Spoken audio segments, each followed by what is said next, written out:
জয় শ্রীকৃষ্ণ, রাধে রাধে। শুধু কৃষ্ণ ভক্ত, গৌর ভক্ত, আমার দর্শকবৃন্দ, আমার সাধুগুরু বৈষ্ণব মণ্ডলী, আমার ভাই বন্ধু, আত্মীয় স্বজন, সবাইকে অনেক ভালোবাসা, অভিনন্দন, প্রণাম জানিয়ে শুরু করছি আজকের ভিডিও। তো আজকের ভিডিওর টিপস হলো, বেশি রক্তস্রাব, যাদের রক্তস্রাবের দোষ রয়েছে, একদিন হলে 1 মাস চলে যায়, 6 মাস চলে যায়, রক্ত শূন্য রোগ আছে, শেষে রক্ত না থেকে শুধুই জল চলে যায়, হতে হতে রক্ত শূন্য হয়ে পেশেন্ট হাসপাতালে ভর্তি, ব্লাড দিতে হয়, মাসে মাসে যাদের ব্লাড দিতে হয় বা রক্তচাপের প্রচণ্ড পেটের ব্যথা হয়, তাদের জন্য আজকের টিপস।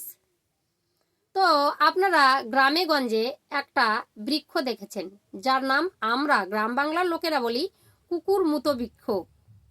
তো পালং শাকের মতো গাছগুলো বাবা ড্রেনের সাইডে বা স্যাঁতস্যাঁতে জায়গায়, স্কুল ঘরের পিছনে বা যেখানে সেখানে হয়ে থাকে, পাকা ঘরের দেওয়াল দিয়ে বেরোয়। তো এরকম থাপসা থাপসা পাতা আপনারা দেখতে পাচ্ছেন স্ক্রিনে, আমার মোবাইলের স্ক্রিনে দেখতে পাচ্ছেন, তা বাদে আমার ভিডিওতে আবারও দেখিয়ে দিচ্ছি। তো এই বৃক্ষটা আপনারা সবাই চয়ন করেন বা জানেন, তাই না? তো এই যে বৃক্ষগুলো এখনো কথা বলে বাবা, প্রচণ্ড ব্লাড যাচ্ছে, যত পেটের যার ব্যথা হয়, নারীদের সব থেকে ভয়ানক একটা রোগ হচ্ছে এই যে রক্তের রোগ। হিমোগ্লোবিন বাবা কত যে কমে যায়, আর নারীদের এই রক্তের উপর বেঁচে থাকে, ইমিউনিটি পাওয়ার কমে যায়। যদি কুমারী মেয়েদের হয়, বিয়ের পরে তাদের রক্তশূন্য অসুখ হয়, তাদের সন্তানরা অপুষ্ট সন্তান হয়। হিমোগ্লোবিন সেই সন্তানেরও থাকে না, মায়েরও থাকে না, আর হিমোগ্লোবিন না থাকলে সন্তান জন্ম দেওয়ার ক্ষমতা মাদের থাকে না। তো কি করে, ডেলিভারি অবস্থায় কতবার হাসপাতালে যেয়ে 2-3 বার ব্লাড দিতে হয়, ডোনেট করতে হয়। আবার যখন বাচ্চাটা হবে, সিজার হবে, তখনও ডোনেট করতে হবে। কি হতো, সেই মাটার আগে থেকে পেটে ব্যথা হতো, প্রচুর পরিমাণে ব্লাড প্রত্যেক মাসে ভাঙতো, যেটা আমাদের স্বাভাবিক 2 থেকে 3 দিন যাবে, ঠিক আছে। 4 থেকে 5 দিন কুমারী মেয়েদের, 9 দিন 10 দিনও হয়, তার বেশি 16 দিন 17 দিন 1 মাস যারা ভুগছেন, তাদের জন্য এই যে ওষুধটা সব থেকে কার্যকারী। যে এই যে কুকুরমিতা বা অনেকে বলে শিয়াল মতো বৃক্ষ, এগুলো যেখানে সেখানে পাওয়া যায় বাবা।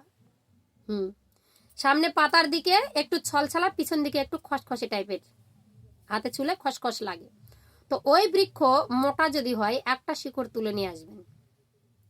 তো শিকড়টা নিয়ে এসে কি করতে হবে, আপনার আবারও 3টা গোলমরিচ একসঙ্গে নিয়ে, আগে আমি সাদা সাপের অসুখের সময় বলেছিলাম সোয়া বা 2টো, একটা বড় একটা ছোট। তো এখানে আপনারা 3টা গোলমরিচ, ছোট ছোট 3টা গোলমরিচ নিয়ে নেবেন। আর এই যে তোমার হচ্ছে কুকুর মতো বৃক্ষের যে শিকড়টা রয়েছে, সেই শিকড়টা তুলে নেবেন। যদি খুব ছোট হয় গাছ, তাহলে 2-3টা শিকড় নেবেন বাবা, যেন ট্যাবলেট করলে এতটা বড় হয়, একটা দলা হয়, ঠিক আছে। তো সেটাকে পাটার মধ্যে সুন্দর করে বাটবেন, পাটাটা ধুয়ে নেবেন, হাতটা পরিষ্কার করে ধোবেন। একটা কলার পাতা নেবেন, জ্বালা কলার পাতা, ঠিক আছে, কলার পাতার মধ্যে তুলবেন ওষুধটা, বেটে নেবেন মিহি করে। শিকড়গুলো দেখবেন একটু ছোবড়া ছোবড়া করে, তো শিকড়ের কিচ্ছু ফেলবেন না, উপরের ছালও ফেলবেন না। গাছের যত দূর পর্যন্ত সবুজ কাণ্ডটা, সেখান থেকে কেটে ফেলে দিন। নিচে যে সাদা অংশটা শুরু হয়েছে, সেখান থেকে নিয়ে নেবেন, একটু নীলাভ নীলাভ ভাব থাকে, সেই জায়গাটা কেটে নেবেন। আর নিয়ে 3টা গোলমরিচের সঙ্গে সকালবেলা আপনারা উঠে সেটাকে বাটবেন, বেটে একটা দলা হবে, খালি পেটে খেয়ে নেবেন। প্রচণ্ড মাসিকের ব্যথা, প্রচণ্ড মেন্সের ব্যথা, তলপেটের ব্যথায় অস্থির, বিছানায় ছটপট করছেন, মানে কি বলবো, খাসি কেটে দিলে যেমন রক্ত সেই রকম বেরিয়ে যায় শরীর থেকে। আপনি 7 দিন শুধু খান, যাদের খুব অত্যন্ত পেটের ব্যথা আর অত্যন্ত এরকম গোটা গোটা ভাঙে, তাদের জন্য 7 দিন।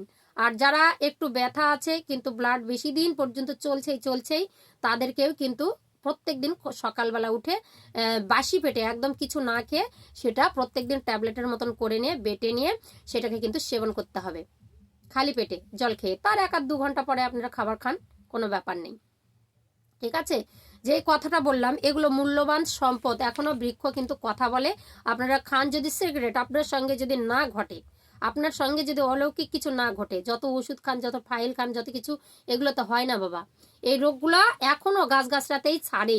তো আমরা বলি এখনো পর্যন্ত গাছগাছরা বিশ্বাস করবো কি, আগে আগে গ্রহণ করুন। তো আমরা তো গাছগাছরাকে বিশ্বাসই করি না, এগুলোকে মনে করি ঘাস শাক, কিন্তু এগুলোর মধ্যে যেমন দুর্বা ঘাস, তার মধ্যে কতটা ভিটামিন আছে জানেন, শরীরের ইমিউনিটি পাওয়ার বাড়ায়। যাদের শ্বাসকষ্ট আছে, অক্সিজেনের ঘাটতি, তারা দুর্বা ঘাস যদি বেটে প্রত্যেকদিন 1 কাপ করে খেতে পারে রসটা, তার যে কত কার্যক্ষমতা, এগুলো আমরা কিন্তু বুঝি না বা জানবার চেষ্টা করি না। তো যাই হোক, আজকের এই ভিডিওটা এই পর্যন্ত। যদি আপনারা উপকার পান আমার মা বোনরা, দিদিরা, তাহলে অবশ্যই আমাকে একটু কমেন্ট করে জানাবেন, যারা ডাক্তার দেখিয়ে হাঁপিয়ে গেছেন। হরে কৃষ্ণ।